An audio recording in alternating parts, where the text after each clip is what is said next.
What's up, guys? Your boy, 20K13. Gonna talk about 10 reasons Roman Reigns is outdrawing John Cena at WWE shows. And this comes from WhatCulture.com. Roman Reigns' house show numbers are currently beating John Cena numbers. As usual, there are separate WWE tours, one headlined by Reigns and the other headlined by John Cena. Interestingly, this past week, Reigns' tour was a much harder draw than Cena's tour. The August 29th date in San Juan, Puerto Rico did 13,000 fans with a Roman Reigns versus Bray Wyatt main event. That same night, Cena main event against Seth Rollins in Orlando, Florida with 6,500 fans on hand. Then on August 30th in Tallahassee, Florida, the Reigns tour did 7,000 fans with the same Reigns Wyatt main event. Meanwhile, over in Daytona Beach that same night, Cena and Rollins main evented in front of 4,000 fans. Is there anything to these numbers that suggests the first sign of a change in WWE business? This feature will acknowledge why Reigns could finally be emerging as the franchise star in WWE. Of course, John Cena is still the hottest star in the business, and over 2015 will of course be the hottest draw. But maybe with these latest numbers, things are changing for WWE. Then again, maybe it is just an anomaly that can be explained. One thing for certain, Reigns remains a long-term plan to succeed Cena's spot. Let's get to the analysis if it is already happening. Number 10. Arena choices. The first thing that should be mentioned is the building choices this past week. Cena's tour was put on a regular building in Florida, while Reigns' tour got to go abroad to San Juan, Puerto Rico. That's obviously going to make a difference. Reigns was main eventing in a hot territory that only occasionally had WWE passing through. Cena, on the other hand, was main eventing in a territory that is overexposed and constantly plays host to WWE shows throughout the state. It should also be considered what were the building sizes. If Reigns draws 13,000 in a 22,000 seat building, but Cena draws 6,500 in an 8,000 seat building, then it could be that Cena is actually the hotter draw. What this point goes to show is that numbers can always be trusted, but that's not to take anything away from Reigns, especially when you consider the August 30th date had both tours in Florida. Number 9. The power of a collective draw. Traditionally, WWE business was built upon one major drawing star. For example, a guy like Hulk Hogan in the 80s or Steve Austin in the 90s, they were pulling the entire ship. Crowd was turning up to see that one star. Nowadays, there's an argument that the WWE brand is the draw, so it doesn't really matter who is headlining the tour. It is more about the collective appeal of seeing WWE. And their theory, Cena and Reigns aren't outdrawing each other, and their numbers are just down to WWE brand appeal and the selectivity. That could explain how Reigns appeared to be able to outdraw Cena this past week. The WWE brand just so happened to be hotter in the shows he was booked on. But in fairness to Reigns, there are also a lot of other factors that should be considered factors that maybe show he is starting to be the franchise star. Number 8. Reigns is the most pushed WWE star for 2 years now. Historically, the most pushed star usually ends up being the wrestler who draws the most. In that sense, what we are seeing with Reigns this past week is just a case of a wrestler who has been pushed hard for 2 years. The investment is now paying off. He's been pushed so hard that he's perceived as someone worth seeing.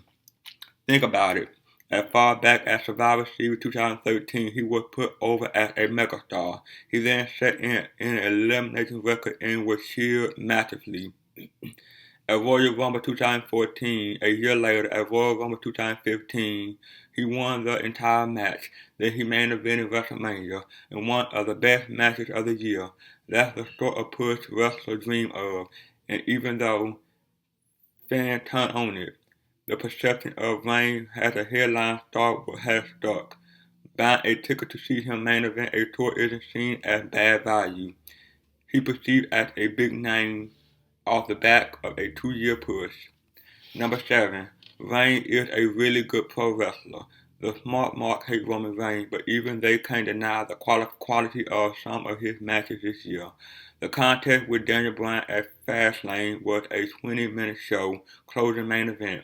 It delivered in absolute spades and should be considered a potential match of the year. A month later at WrestleMania, Reigns vs. Lesnar was one of the most unique matches of this decade. It was brilliant in its presentation and execution. Fair enough, you might say having a good match with Bryan or Lesnar isn't that hard, but then consider the absolutely fantastic bout Reigns had with Big Show at Extreme Rules.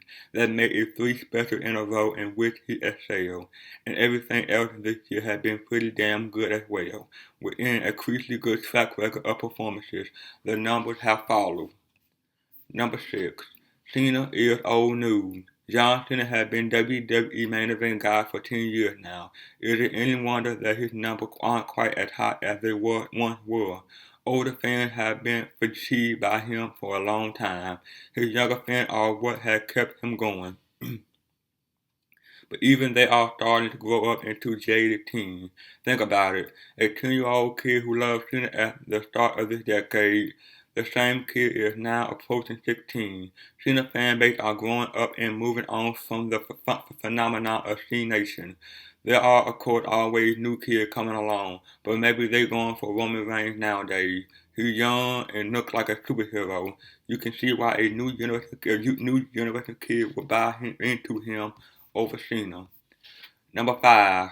Reigns has worked hard to improve every aspect of his game. Roman Reigns has worked very hard to improve his overall game in 2015. When out injured at the tail end of last year, he went to acting class in order to improve his promo. He also notably improved his look and mannerism, working on the subtle notches that can make all the difference when in front of a camera. Added to that is his new merchandise and wrestling gear, all things that have made him feel more like a big league wrestler. He obviously improved his gym routine as well, as his overall physical condition is just looking a lot sharper. He got the look of a main event draw star. With this level of polish, fans have started buying into the Roman Reigns character.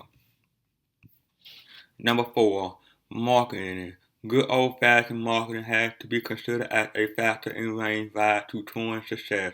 He now front and center for many of the live event posters, and is often the first name in the hierarchy of wrestlers listed for shows. Take for example the Newcastle UK show on November 12th.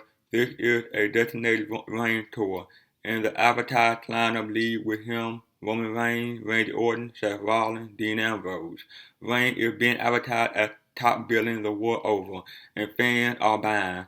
Even just being built on top is a self-fulfilling prophecy. It makes people perceive him as a big star. Also consider all the mainstream media that WWE placed Reigns on in the last year.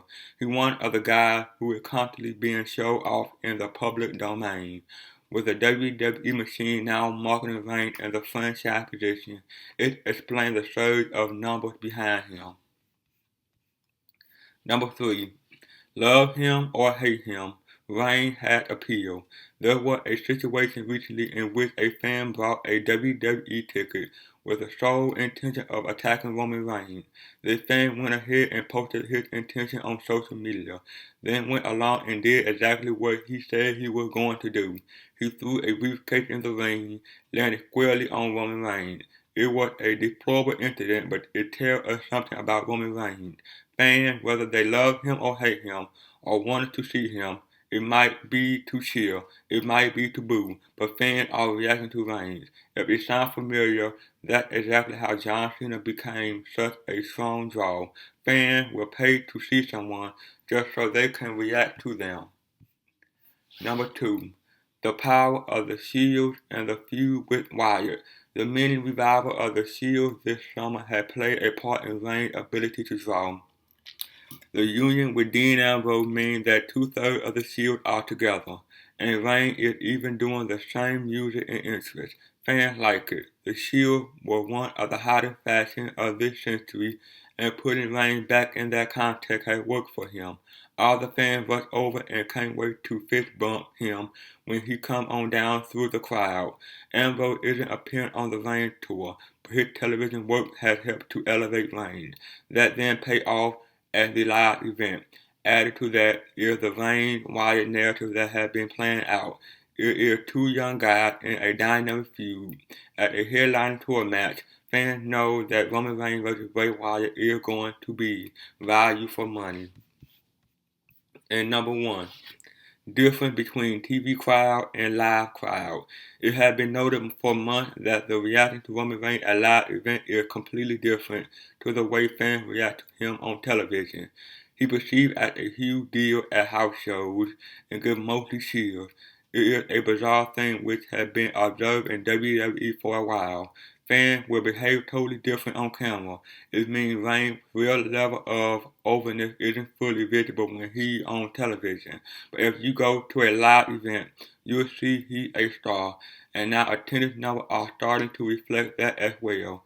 The casual fan base are hot for Roman Reigns. He's popular and is only going to become more of a star in this next year. A WWE Championship runs awake. Well, that is, guys. Like, comment, subscribe. See you guys on the next one. Peace.